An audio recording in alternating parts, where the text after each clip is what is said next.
Golden Age stars who secretly hid deformities and disabilities. In Hollywood's golden age, perfection wasn't just a desire, it was the law of survival. A single flaw exposed, no matter how small, could erase a career overnight. That's why some stars had to live their entire lives behind a flawless mask, hiding the truth with the most sophisticated tactics. In today's list, some risked their lives filming dangerous scenes where one wrong move could mean instant death. And some carried within them an illness that Hollywood would do anything to conceal. These secrets were buried for decades, allowing audiences to believe they were absolutely perfect. But when the truth comes to light, will you be ready to accept the cracks behind their shining facade? Marilyn Monroe, the body secret that made her beg to keep acting. In the mid-1950s, when Hollywood shone like a diamond crown, the name placed on its brightest gem was Marilyn Monroe. All of America adored her, from her sunlit smile, platinum hair to those curves that challenged every gaze. But behind that glamour was a truth the studios at the time kept as tightly guarded as a state secret. Marilyn was not the flawless Venus statue seen on screen.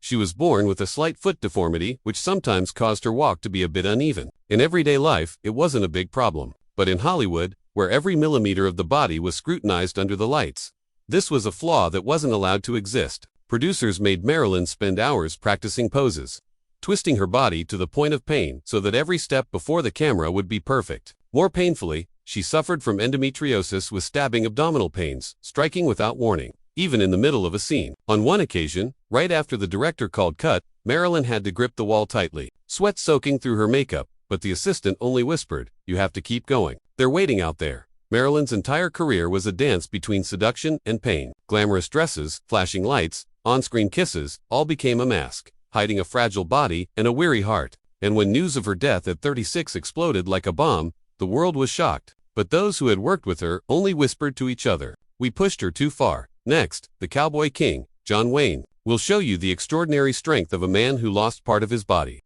yet still became an immortal icon of American cinema. Music. John Wayne lost a lung, but still dominated the silver screen. If Hollywood had an unbeatable figure, it was John Wayne. A man nearly 6'4", with a deep voice and the stance of a horseman, riding tall across the western desert. But few knew that behind the image of the rugged cowboy was a body missing a vital part for survival. In 1964, John Wayne underwent hours of surgery to remove an entire lung and 2 ribs after being diagnosed with cancer. At that time, for an action star to lose the power of a lung, it was considered a career death sentence. But Wayne refused to accept that. Less than a year later, he was back on set, riding horses, firing guns, and engaging in hand-to-hand fights without a stunt double. On-screen audiences still saw Wayne stride firmly through sandstorms, but off-screen he had to learn to breathe deeply using only his remaining lung. In one long scene filmed at high altitude, Wayne nearly passed out from lack of oxygen. Yet, he only signaled to the cameraman, "Keep going. We're almost there." John Wayne never hid his illness. On the contrary, he openly fought cancer, appearing in public to urge people to get early screenings. And it was this image of a cowboy who was both strong and willing to face death that made Wayne a legend beyond the silver screen. Music. Elizabeth Taylor, rare violet eyes, and a string of life-threatening surgeries.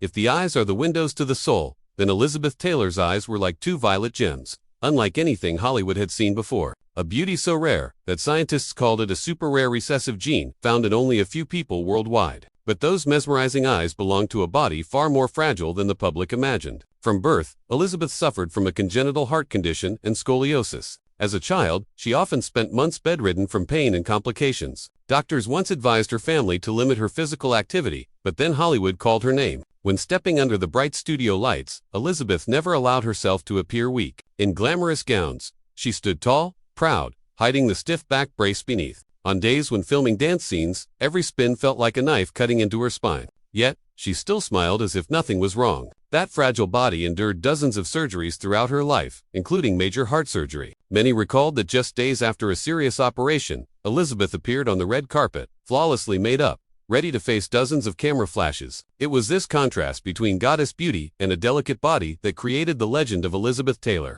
A woman Hollywood worshipped, but who spent her entire life in the arms of illness. And if Elizabeth Taylor's story moved you, then the next figure, James Dean, will show you the fragility of youth, when a star had only just begun to shine, only to be extinguished in a single fateful moment. James Dean, living with both vision and hearing impairments. In the mid-1950s, when the image of the rebel youth began to explode on American screens, James Dean appeared like a blazing blue flame. With only 3 films, Rebel, Without a Cause, East of Eden, and Giant, he became the symbol of an entire generation. But few knew that from a young age, Dean had lived with two impairments that Hollywood never publicly revealed. He was severely nearsighted, almost unable to clearly distinguish other people's faces if they stood a few meters away. On top of that, a teenage accident had left Dean partially deaf in his left ear. This meant that on set, he had to memorize his co-stars' positions and read lips to avoid missing lines. In many high-speed scenes, especially driving sequences, Dean was almost acting by guessing directions and relying on instinct. Perhaps it was these limitations that created Dean's signature distant gaze and detached demeanor,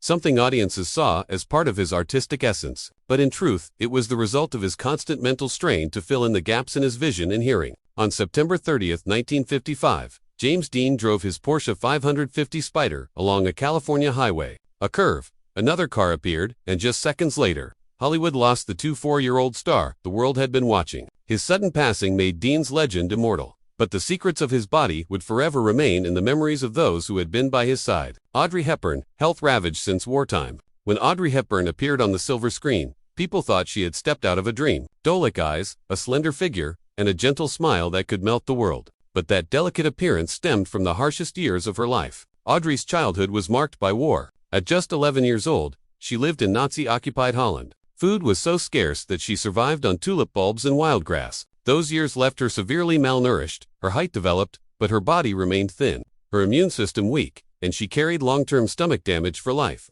Even after becoming a star in Breakfast at Tiffany's and Roman Holiday, Audrey often suffered stomach pains and exhaustion between takes. Yet audiences never saw her complain. Instead, she turned her fragility into a new standard of beauty, so different from the voluptuous curves of the era. She once said, "The beauty of a woman is not in a facial mode, but the true beauty in a woman is reflected in her soul." Perhaps that's why, despite her frail health, Audrey shone brighter than any spotlight, not only in film but also in her humanitarian work later in life. Paul Newman, colorblind but still drove race cars and performed stunts. With eyes as blue as a summer lake and a mischievous smile, Paul Newman was the kind of man who could make all of Hollywood envious. Audiences loved him for his charismatic roles in Cool Hand, Luke the Hustler, and Butch Cassidy, and The Sundance Kid.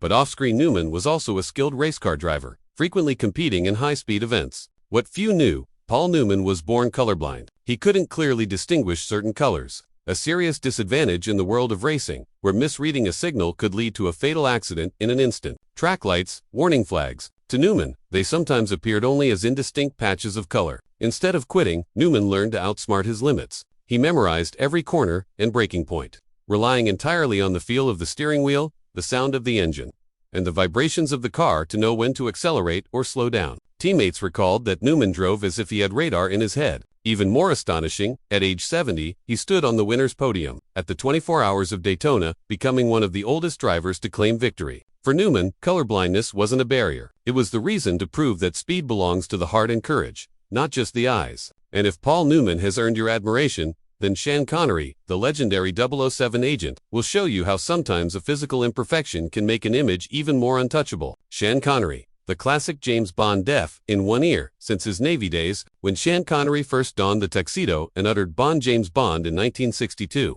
The world had found a secret agent so perfect it seemed impossible to exist in real life. But behind that cool, invincible image, Connery carried an unexpected impairment. During his service in the Royal Navy,